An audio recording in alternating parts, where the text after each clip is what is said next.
আল্লাহ বলছে চিন্তা বাড়াবাড়ি করো না, ধর্ম নিয়ে বাড়াবাড়ি করো না।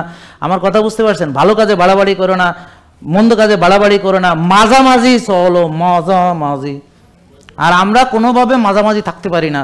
আমারে মানতে যাইয়া না খাইয়া শুটকাইয়া চিমসাইয়া একেবারে কিছু খাবে না, হ্যাঁ, নাকে অটোফেজি করতে করতে পুরো ফেজি হয়ে গেছে, এখন চিটপাটাং বিছানায় শুয়ে গেছে, মানে আমার সে আমারই বেশি মানে মনে করলো মানে কথা বুঝলেন না? মানে এতদিন খাইছে জম্মের খাওয়া, এখন খাওয়া ছেড়ে দিন, আর খাবে না, না আমি ভাত খাবো না। আরে আপনার হুমায়ের এখন 0.9, এই ভাত খাবেন না কি জন্য? হ্যাঁ, না আমি খাবো না, হ্যাঁ খাইতে বলছে, এখন যদি না খায় এবার মানে এরকম আসছে, বুঝছো? না না আমি ভাত নাকি অনেক ভালো আছে, আর খাবো না খাবো না, এটা কেমন কথা?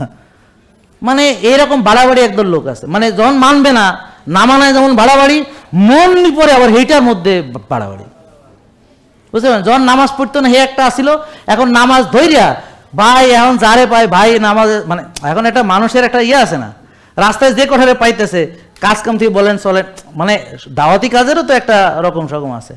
আমরা যখন ওই যে ধরেন আইটেম দিতে যাইতেছি পরীক্ষা, এর মধ্যে সিনিয়র ভাইরা বলেছে ভাই 2টা মিনিট সময় দাও, পৃথিবীর জন্য তো অনেক কিছু করছো, দুনিয়া তো অনেক কিছু দেখছো, আমার মাথায় তো শালার আইটেম এখন চলতেছে, স্যারের কি পড়ছে অর্ধেক ভুলে যাবো, হ্যাঁ আবার কি কয়, হ্যাঁ মানে এই বই দাঁড়ায় দাঁড়ায়, হ্যাঁ আমার তো মনে মনে গাইলেতেছি, আরে বুঝছেন বড় ভাই তাবলিগে কি কম কিছু কইতে হইতেছি না, ভাই ধরছে বুঝছেন, আখেরাত চিন্তা করতেছি, আবার মনে মনে ভাবতেছি আবার গুনাহ হইব নি কোনো, হ্যারে যদি দিয়ে চলে যাই আবার গুনাহ আল্লাহ পাপ দিয়ে কোনো পরীক্ষা ফেল করুম নি, মানে নানান চিন্তা মাথার মধ্যে ঢুকাইয়া বেচারা তো চলে গেছে, আমার তো এদিকে পরীক্ষা শেষ।